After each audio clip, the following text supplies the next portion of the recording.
What is capital? What is capital? మూలధనం అనగానేమి? సింపుల్గా చెప్పాలంటే ఒక యజమాని వ్యాపార ప్రారంభానికి తెచ్చిన డబ్బులనే క్యాపిటల్ అంటారండి.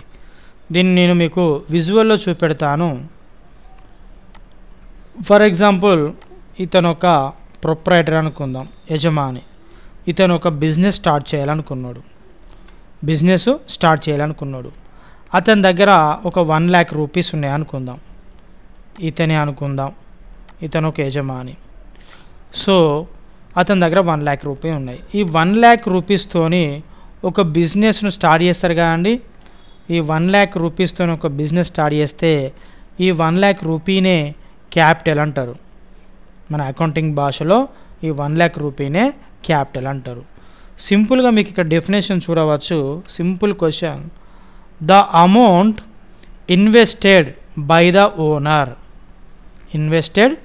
The owner for running of the business is called capital. అంటే వ్యాపార ప్రారంభానికి తీసుకొచ్చిన డబ్బులు ఏవైతే ఉంటాయో, ఇప్పుడు యజమాని ఉండగా వ్యాపార ప్రారంభానికి తీసుకొచ్చి బిజినెస్ ఆర్గనైజేషన్లో డబ్బులు పెడతారు కదా. సో ఈ డబ్బులతోని బిజినెస్ రన్నింగ్ చేస్తాడు కదా. సో దీన్నే క్యాపిటల్ అంటారండి. ఇది 2 మార్క్స్కి వస్తే ఇంగ్లీష్ మీడియం వాళ్ళైతే ఈ యొక్క డెఫినేషన్ అయితే రాయండి.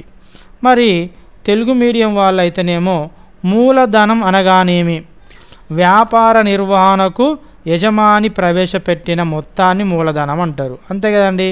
వ్యాపార ప్రారంభానికి ఇతని యజమాని అనుకుందాం, ఇతని దగ్గర 1,00,000 రూపాయలు ఉన్నాయి.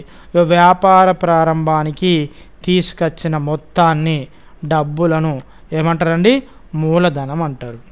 So my name is Chintala Shailender. I'm a intermediate commerce lecturer. ఈ వీడియో కనుక నచ్చినట్లయితే ఒక లైక్ అయితే చేయండి. మరిన్ని వీడియోస్ కోసం అయితే మన ఛానల్ని అయితే సబ్స్క్రైబ్ చేసుకోండి. ఈ వీడియోని అయితే మీ యొక్క ఫ్రెండ్స్ గ్రూపులలో షేర్ చేయడం అయితే మర్చిపోవద్దు. Thank you. జై కామర్స్ స్టూడెంట్స్.